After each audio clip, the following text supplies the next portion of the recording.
Vamos a comentar ahora esto que yo planteé la semana pasada, el viernes para ser más precisos. Yo dije, cerramos una semana complicada, pero la que viene estará peor. Y dije incluso, antes del martes, desde el mismo lunes, las cosas se van a empezar a complicar. A partir de este momento comienza la parte editorial de Platica con Ángel, correspondiente al miércoles 7 de diciembre del año 2022. 7 de diciembre del 2022. Comenzamos, pues. Miren,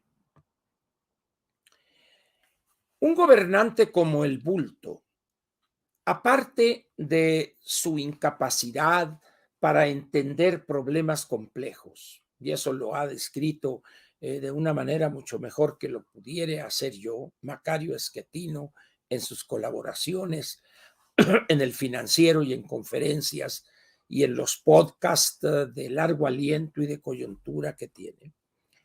Es un hombre incapaz, decía, para entender problemas complejos, situaciones complejas. No tiene la disciplina intelectual para tomar un problema y determinar sus partes fundamentales, cuáles son las que inciden de esas partes en lo complejo del problema. Y es totalmente incapaz para poder diseñar remedios de solución y vigilar su cumplimiento, o dicho de otra manera, darle seguimiento a esas soluciones. Es un hombre para todo fin práctico, y perdón por el adjetivo, muy bruto. Pero a cambio de esas carencias analíticas intelectuales, es un hombre perverso en otro tipo de cosas. Es un hombre con una capacidad para traicionar a quien lo ha apoyado de antología. Es un hombre traidor, es un hombre cobarde que recula cuando el adversario se le planta enfrente, lo reta. Y tercero, es un hombre que miente incluso sin necesidad de hacerlo. Traidor, mentiroso, vengativo, acomplejado, ignorante y además renuente a aprender. Y es un hombre que le ha hecho mucho daño un origen aldeano. Es un hombre que se forma en la parte más atrasada económicamente hablando en nuestro país, el feraz trópico tabasqueño. Un lugar donde hay petróleo, pero en términos de las relaciones sociales de producción o de la actividad económica, es una parte atrasada.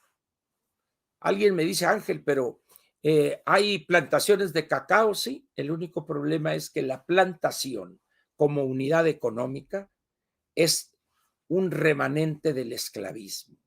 Las plantaciones de café, de cacao, etcétera, son remanentes de la explotación esclavista, feudal en los mejores casos, ¿verdad? Pero es un remanente del esclavismo. Ahí se crió él. Pequeños pueblos con una actividad de un pequeñísimo comercio, de andar vendiendo a crédito, sus señores padres, una tienda de ropa, abarrotes, etc. Ese es su universo donde se forma. Posteriormente hay una tragedia que lo orilla a salir del pueblo donde vivían y se va. ¿Por qué? Porque había fallecido de manera todavía oscura uno de sus hermanos. No voy a decir ni especular si él lo... No. El caso es que debe salir, llega a Villahermosa y luego migra a estudiar a la Ciudad de México, donde se distingue por ser casi un parásito estudiantil. No entraba a clases, se llevaba soñando paraísos terrenales por lecturas mal digeridas, y en ese ambiente se forma. Le llega la oportunidad porque un poeta tabasqueño necesitaba a alguien que lo apoyara en su campaña para el Senado de la República y lo recomiendan a él, creo que el doctor González Pedrero, un sociólogo que era director de la Facultad de Filosofía, tabasqueño él también, perdón, de la Facultad de Ciencias Políticas y Sociales, y se va ahí. Y ahí empieza él. Y le agarra sabor a andar ahí agitando y la gente deja durante periodos más o menos largos abandonada a su familia, su señora esposa, que pasa las de Caín y las de Abel, pero también las de Andrés, y él allá en el mitote. Llega a la presidencia del comité directivo estatal del PRI en Tabasco, ordena la elaboración de un himno, no le paga al autor y él se firma como el autor de ese himno. Y cuando López Pedrero no lo hace candidato, no lo hace candidato a la gubernatura, se enoja, avienta los platos de la mesa, rompe la vajilla y se enemista con González Pedrero, se enemista con la gente del PRI y agarra un camino propio y a partir de ahí es obtener derrotas, su amargura, su resabio en contra de los demás aumenta, hasta que llega un momento en que los astros se le acomodaron. Aparecen dos personas en el firmamento político, Cuauhtémoc Cárdenas y Porfirio Muñoz Ledo, que andan buscando cuadros naturales, vamos a decir, en los estados, y así le llega su turno y lo jalan a la Ciudad de México. Y a los primeros que traicionó de una manera ofensiva, vergonzosa, es a esos dos.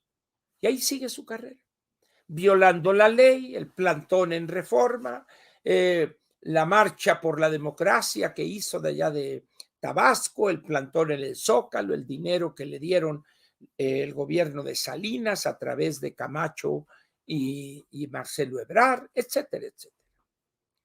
Ese López es una persona que jamás se preocupó por estudiar verdaderamente las grandes transformaciones a partir de los primeros años de la posguerra, ya por fines de los 40, principios de los 50.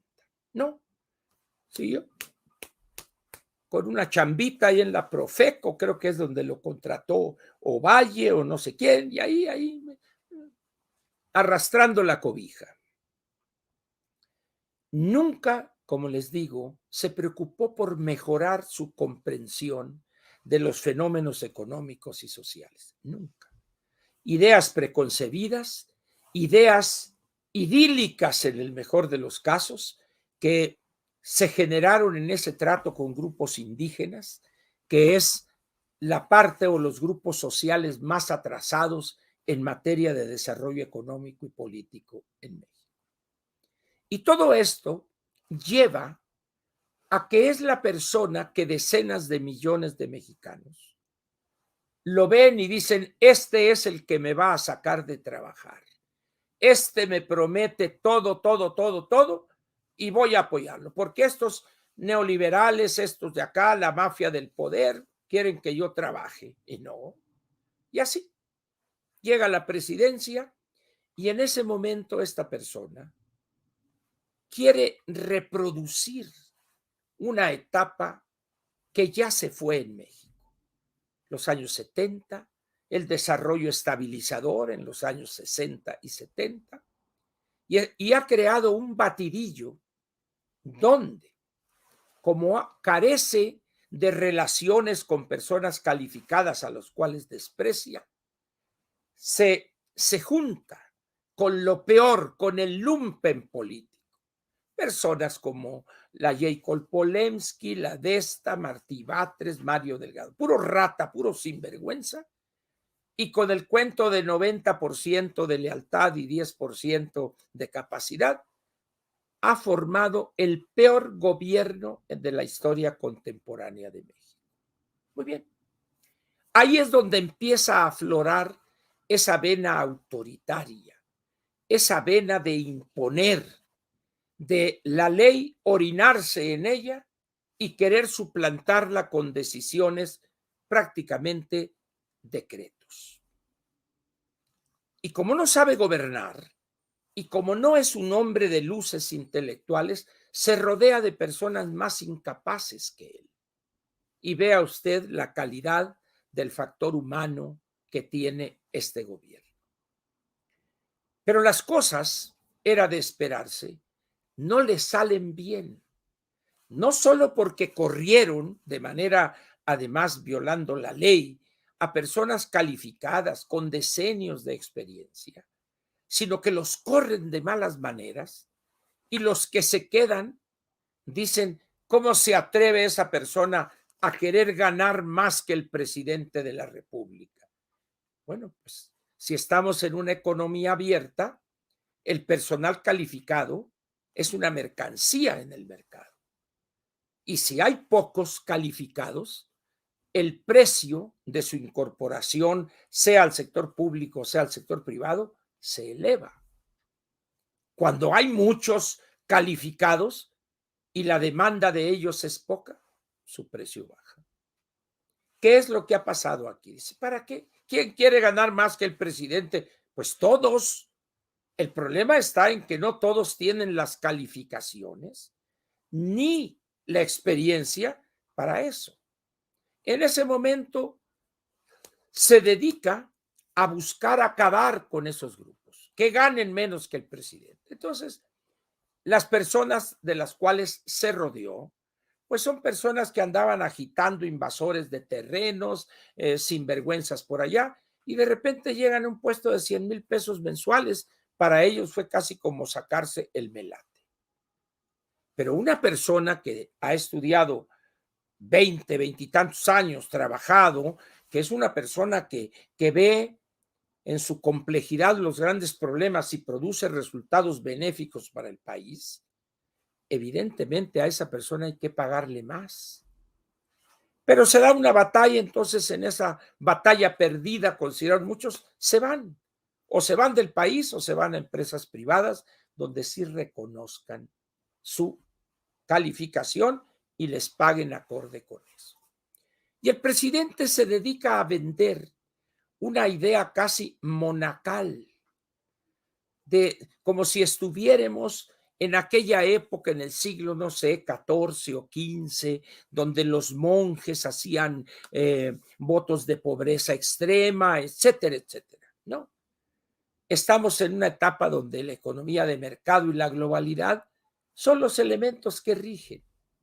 López no lo entiende eso y se dedica a dinamitar organismos autónomos, instituciones como el INE, que son las instituciones que son un contrapeso al autoritarismo que durante tantos decenios padecimos en México. Y eso nos lleva hoy a esta lucha en contra del INE. Y lo peor es que lleva esa lucha cuando es presidente de la República en unas elecciones que organizó el INE, cuando tiene 21 o 22 gobernadores en elecciones supervisadas, cuando no organizadas por el INE. Gobierna cientos de presidencias municipales donde el organizador y responsable de eso fue el INE. ¿Y por qué quiere acabar con el INE en la forma que tiene ahorita? Porque sabe que es muy probable sea derrotado Morena y sus candidatos el 24. Y entonces se encuentra a dos personajes de muy diferentes historias políticas. Por un lado, Pablo Gómez, un hombre de izquierda desde la vieja Juventud Comunista, luego el Partido Comunista, luego el PSUM, luego el PRD, y que en un determinado momento hablaba pestes de López Obrador. Pero cuando se quedan sin chamba y lo derrotan en el distrito correspondiente a la delegación Coyoacán, se queda en el aire y entonces lo reclutan. Un hombre informado de las cuestiones parlamentarias y las cuestiones electorales, y se junta con uno de los cabecillas del clan de Texcoco, Horacio Duarte, y le elaboran un proyecto de reforma electoral al bulto que satisface sus deseos autoritarios. Y empiezan a justificar eso, presentan la iniciativa, la cual, por las medidas propuestas de cambio, implica una reforma profunda constitucionalmente hablando. Y ahí es donde empiezan los problemas para López. No tiene los números, pero él porque es necio, no es terco, es necio, obtuso, tosudo, dirían algunos. Y ahí están los resultados. A sabiendas de que iba a ser derrotado en toda la línea, insiste en llevar el dictamen correspondiente de esa iniciativa, que tenía más de 900 páginas, esa iniciativa, y es derrotado en toda la línea. ¿Y cuál era su apuesta? Que con las presiones a las cuales él está acostumbrado, iba a doblegar a uno o dos partidos o a grupos dentro de esos dos partidos, en el PRI y en el PAN, para lograr la mayoría calificada. Él necesitaba 58 diputados y de esos dos partidos no obtuvo uno solo. Uno solo. Y lo que sí logró es que incluso Movimiento Ciudadano se uniera a los de la Alianza Va por México y todos votaran en coordinación y obtuvieron, ahorita le digo, vamos a ver, creo que fueron 225 votos, déjeme ver, vamos a ver en contra, 225 votos que fueron de esos cuatro partidos. En ese momento, dice él, o sea, hay una derrota aplastante tan profunda que lo lleva a él, el que nunca ha reconocido o había reconocido una derrota, a aceptar que estaba como el caballo blanco de José Alfredo, con el hocico sangrando del trancazo que le dieron. Y entonces otra vez entran los genios electorales, Pablo y Horacio, o Horacio y Pablo, y a generar otro engendro, el plan B, con una serie de modificaciones a 400, 450 artículos, un batidillo y esto y el otro, y a imponerla a matacaballo, sin respetar procedimientos y tiempos del quehacer parlamentario en México. Y le llama a él el plan B. Y quiere sacarlo, una iniciativa de ese talante, de ese calado, la quiere sacar en minutos. Y violan, como digo, todos los procedimientos. Lo que vimos ayer en Cámara de Diputados es de dar vergüenza.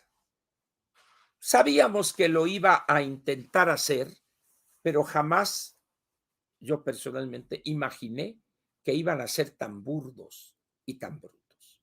Sin embargo, rebasaron esas expectativas. Son más brutos y limitados intelectualmente de lo que jamás imaginé. ¿Y hoy qué es lo que tenemos? Como expliqué al principio, está a la espera de que en el Senado se procese esa minuta que llega de la Cámara de Diputados, hoy en la madrugada, en la mañana, etcétera, ¿verdad? Y quieren imponer el fast track. Y está Monreal ahí con un grupo de cercanos defendiendo el punto. ¿Lograrán hacer un análisis mesurado, prudente, sin prisas de esa minuta? Nada desearía más yo que fuera así, sin embargo, lo dudo. Pero vamos a esperar estos días y de aquí al martes de la siguiente semana. Pero ¿eso qué configura?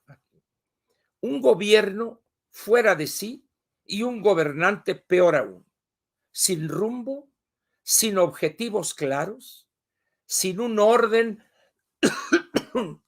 en el gabinete, sin una claridad respecto a los problemas que estamos enfrentando. Esta disputa con los Estados Unidos en materia energética y ahora agregado la cuestión agrícola, la compra, la importación de 17, 18 millones de toneladas de maíz amarillo, pintan un panorama complejo. Y sin embargo, en vez de reconocer que vamos a perder y actuar en consecuencia y darle vuelta a la página y seguir, no.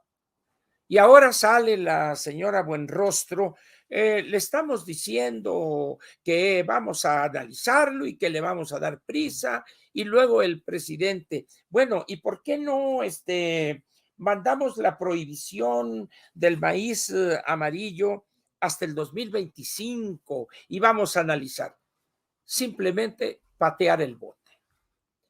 El problema es que negociar cosas de ese tipo, de esa índole comercial, con Estados Unidos, cuando hay un tratado vigente, los Estados Unidos son muy claros, muy prácticos. No nos saldremos del texto aprobado por los tres países. Punto. Oiga, pero que mire, no nos saldremos del texto que rige nuestras relaciones comerciales. Punto.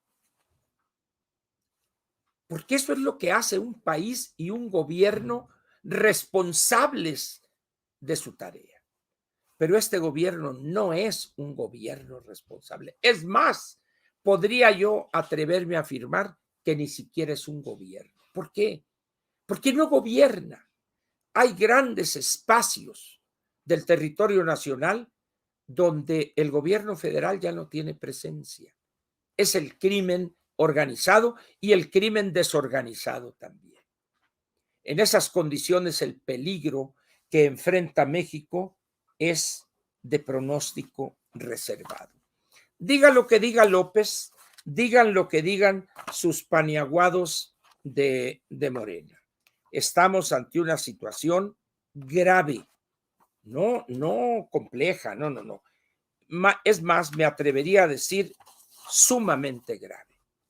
Y lo es no solo por la índole de los problemas, sino por la incapacidad del jefe de Estado, por su incapacidad para entender las cosas y por poner al frente la ideología en vez de la objetividad. Eso es lo que estamos enfrentando hoy. Esto no va a tardar mucho en resolverse de una manera u otra. Se supone que el presidente Joe Biden y el primer ministro Trudeau estarán en una reunión trilateral a principios del año próximo aquí en la Ciudad de México. Y el tema central será energía y serán estas cosas que han surgido: la agricultura, la importación de maíz, etcétera, etcétera. ¿Qué hará López? Yo creo que ni él lo sabe en este momento. Sin embargo, si como piensan o temen algunos, va a renegar, es decir, va a denunciar el TEMEC para que en un plazo de 6 meses se cancele, eso solamente se podría pensar en una persona que ha perdido toda cordura y que ha enloquecido. Por desgracia, en nuestra Constitución no existe la destitución por pérdida de facultades mentales. De existir, hace ya tiempo que López habría sido destituido. De tal manera, pues, que el daño que podría hacer López de no detenerse, no digo recular, simplemente decir, cabrón, eso está complejo, no lo va a hacer. Como el jugador dobla la apuesta. ¿Por qué? Porque lo único que le interesa a él hoy es la elección del 24, pasando por la aduana del 23, específicamente en el Estado de México. Lo que vimos estos 2 días, lunes y ayer martes, nos habla de una persona que ya enloqueció, como dije, pero también que ha demostrado ser capaz de hacer las peores ilegalidades para salirse con la suya.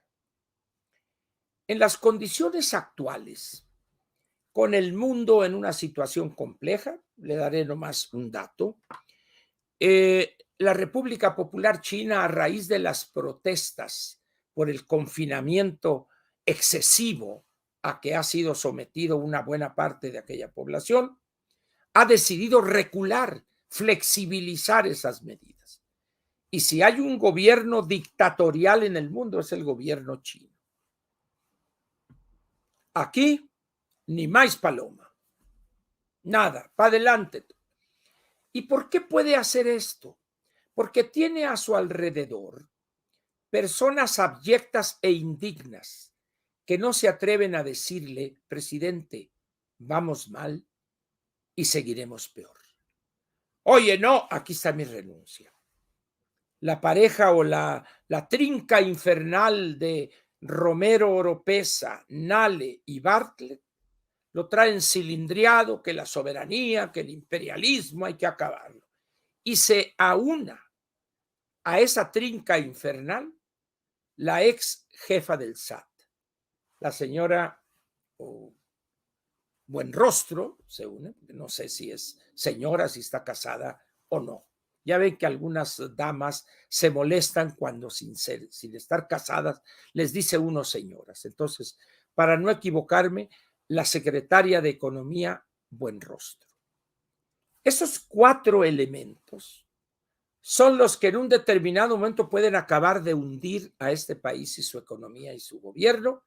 Y en el momento que estalle esto, se lavan las manos y se podrían ir del país. Pero López piensa que les va a ganar sin tener la razón a los norteamericanos.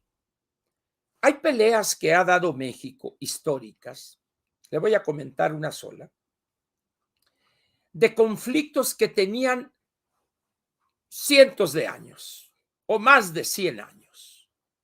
Y México mantuvo siempre la lucha y la ganó finalmente.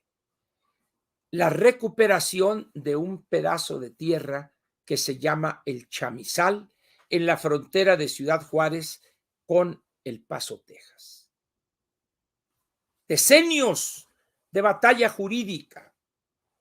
México tenía la razón y casi siglo y medio después, una cosa así, si no me equivoco, obtuvo el reconocimiento y recuperó ese terreno. Hoy en Ciudad Juárez hay una bandera monumental en esa parte. El problema aquí hoy es que no tenemos la razón. Es que es la ideología llevada al extremo por personas con una mentalidad pedestre, que toman decisiones con las patas, no con la neurona. Otros, sabiendo que es incorrecto lo que plantean y ejecutan, por cobardes y abyectos, no se atreven a contradecir al bulto. ¿Cuál es la suerte que podría correr este gobierno? Bien. Hoy por la mañana o principios de la tarde aparece un tuit de esos que surgen donde dicen que fue internado de urgencia en el Hospital Central Militar el presidente López Obrador, el bulto, por algunos problemas cardíacos leves.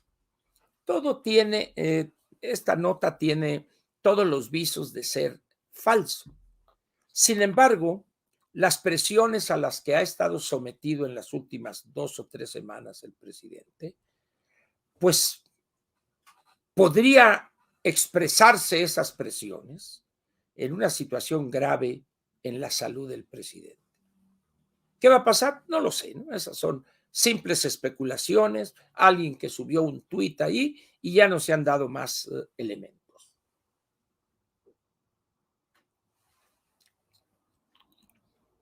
Pero la pregunta sigue. El 13 de noviembre hubo una marcha donde cientos de miles de ciudadanos en 50 o 60 ciudades del país y en la Ciudad de México marcharon simplemente con un objetivo común y un único blanco: defender al INE y señalar a López como el causante de esos intentos de desbaratar al INE. No hubo una organización que dijera yo organicé esto, no es cierto eso. hubo una espontaneidad bella, por decirlo menos, hermosa esa espontaneidad. Y eso aceleró el pánico de López Obrador. En vez de entender el mensaje, dobla la apuesta y dice, yo voy con mi marcha. Y fue un rotundo fracaso. Pero para su clientela, unos dicen es que fue un éxito. No es cierto. Son intentos de encubrir un fracaso rotundo. Tan lo fue que la actuación posterior y las maniobras y todas estas violaciones legales por parte de López demuestran que el hombre está asustado, ha perdido la serenidad si alguna vez la tuvo, y está dando bandazos de aquí para allá, de allá para acá. ¿Qué va a suceder cuando un país como el nuestro, con una institucionalidad débil, tiene un gobernante de ese talante que piensa que él está por encima de la ley y por encima de la Constitución? La mayor parte de las veces, o la experiencia dice, que el que sale derrotado es la sociedad. Y el que sale adelante con su locura es el gobernante. Pero no le dura mucho el gusto. Es ahí donde entra esto que estamos viendo en Perú. Antes había habido un caso en Bolivia, Evo Morales. Evo Morales, antes de ser presidente de Bolivia, era y fue un narcotraficante juzgado y sentenciado por su actividad en el narcotráfico. La situación en Bolivia se hace más compleja y el presidente en turno decide enviar una iniciativa de ley de amnistía con miras a lograr la reconciliación social.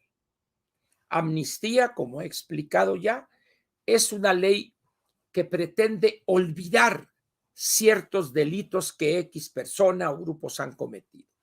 Me olvido que tú cometiste esos delitos en aras de la reconciliación y para que tú te incorpores a la vida pública en condiciones normales. Por esa razón, Evo Morales sale de la cárcel. Muy bien. Y empieza de manera demagógica a coordinar ahí los coca-coleros, los cocaleros, los sin tierra, etcétera, y llega a la presidencia de la República.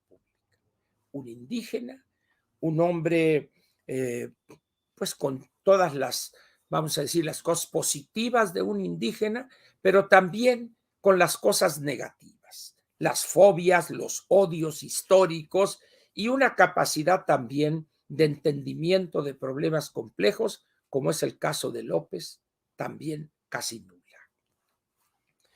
Se reelige una vez, luego hay un cambio en la ley y de repente va otra vez. Entonces, se modifica la Constitución para impedirle un cuarto periodo, viola la ley, hace un fraude, manipula las cosas y triunfa en ese cuarto intento.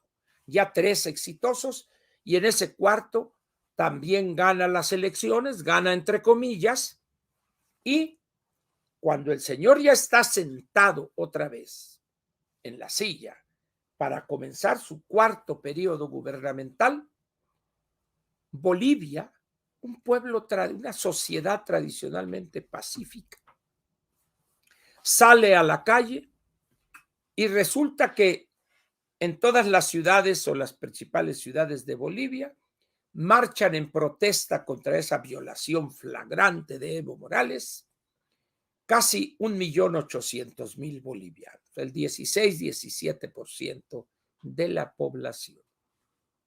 Y en ese momento, ya ensoberbecido y montado en su trono, le ordena a Evo Morales al ministro de las Fuerzas Armadas y al director general de la policía que dispersen esas manifestaciones. Dicho de otra manera, éntrenles a trancazo limpio y dispérsenlos. Y en ese momento sucedió lo impensable. El ministro de las Fuerzas Armadas y el de la policía le dicen no vamos a disparar contra el pueblo y el que se va es usted. agarre sus chivas y órale. Y se va. Muy bien. Hoy, en Perú, guardando las debidas proporciones de diferencia de pueblo, de desarrollo, etcétera, resulta que Pedro Castillo, un hombre también con serias limitaciones intelectuales, un hombre muy limitado intelectualmente, muy bruto, pues para decirlo, se encuentra en una coyuntura donde gana las elecciones. Y a partir de que gana empieza a cometer babosadas y torpezas por minuto. Y la situación empieza a degradarse. Y allá en Perú hay una vía para destituir a un presidente, a un gobernante, por incapacidad moral. Cualquier cosa que ello signifique en Perú y aquí. Entonces, el señor, pensando en que hay que adelantarse al Congreso, porque dicen, creo que si hay 3, ¿cómo se dice? Pérdida de confianza o alguna cosa así, lo tumban. Entonces había 2, entonces él se les adelanta y disuelve el Congreso, se va sobre el Poder Judicial y cancela los partidos políticos y empieza, dice él, a gobernar por decreto ley. En ese momento se encuentra también con una sorpresa muy desagradable. Primero, un boletín de las Fuerzas Armadas y la Policía Nacional donde dicen: no vamos a validar violaciones constitucionales, no reconocemos esa cosa que hizo él. Y el Congreso, que en el mejor de los casos, en los votos de censura o como se llame anteriores, había obtenido 81 votos. Una vez que se conoce esa intentona de Pedro Castillo, vuelven a votar y son 101 votos y vas para afuera, destituido. En ese momento este hombre ordena: a ver, llévenme con su escolta militar rumbo a la embajada de México. Dicen, ahorita hay cierta confusión, pero en ese ínter los soldados que van a ir reciben la orden a la prefectura de policía y llévenlo detenido. Y ahí está, detenido. Y México, ya dicen, si quiere asilo político en México, aquí lo recibimos, ya dijo Ebrard. Bueno, ¿cuál es el mensaje que enviarían Bolivia y Perú a López Obrador? Un mensaje muy sencillo. Está totalmente equivocado si piensa que el 24, cuando intentare no respetar los resultados electorales y que la población saliere a protestar, se equivoca él si piensa que el ejército y la marina va a reprimir a la población. Y en ese momento se va a encontrar con una dolorosa realidad, que los ejércitos aquí y en China son siempre el garante de la estabilidad y pilar fundamental del Estado y su viabilidad. No los seguirían en esa aventura. Es que les ha dado privilegios y todos los cuales se los pueden quitar el gobierno civil en cualquier momento. Eso no es cierto, de que no los van a poder meter, por supuesto. Por supuesto, eso es, yo no sé de dónde saca esa gente que se pues no. Pero, ¿qué hace López Obrador ante eso? En vez de ponerse a analizar las causas de esa situación en Perú y las grandes limitaciones de Pedro Castillo, ¿no? Es que la oligarquía y es que el imperialismo, una bola de babosadas, igual que aquí en México, dice él. En esas condiciones, pues, López Obrador va a seguir en su locura, va a seguir en esa obsesión por el poder mismo, y en esa obsesión por dejar a alguien al frente del gobierno a partir del 1 de octubre del 2024. Pero el problema que surge ahí para López es que no tiene un buen candidato. Es más, me atrevería a decir que no tiene candidato. Tiene ahí 3 lacayos que dicen que pues, no, de los 3 los mete en una licuadora y no sale uno. Entonces, la situación para él se complica.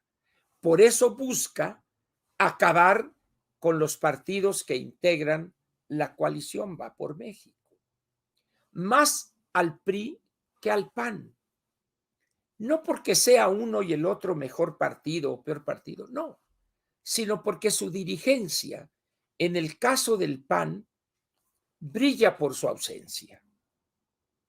Yo no sé realmente si Marquito pues esté consciente de la coyuntura importantísima, crítica que estamos viviendo.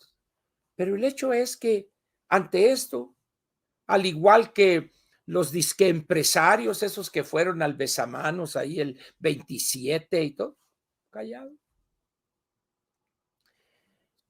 Los discursos de los representantes de los partidos en la Cámara ayer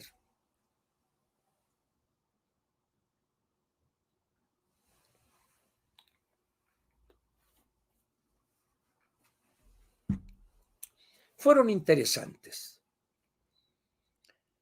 Esos discursos del Partido de la Revolución Democrática, de Acción Nacional y del PRI fueron claros en sus planteamientos y además soportados por el voto unánime contrario a la iniciativa. En el PAN votaron 115, que son los 115 de su fracción. Del PRI votaron 69, que es la totalidad de su fracción, y del PRD 15.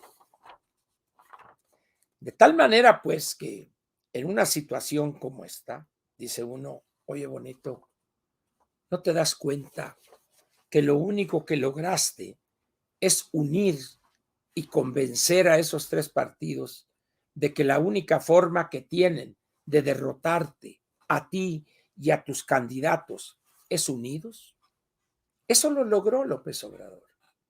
Y ese triunfo de esos 3 partidos se va a traducir en una sólida alianza y con más experiencia ahora en la elección del Estado de México. De tal manera que si él buscaba debilitar a la oposición, se ha equivocado rotundamente. ¿Y esto a qué nos lleva? Y lo dije yo el viernes pasado, al manotazo todavía más fuerte de López Obrador. Elucubremos un poco.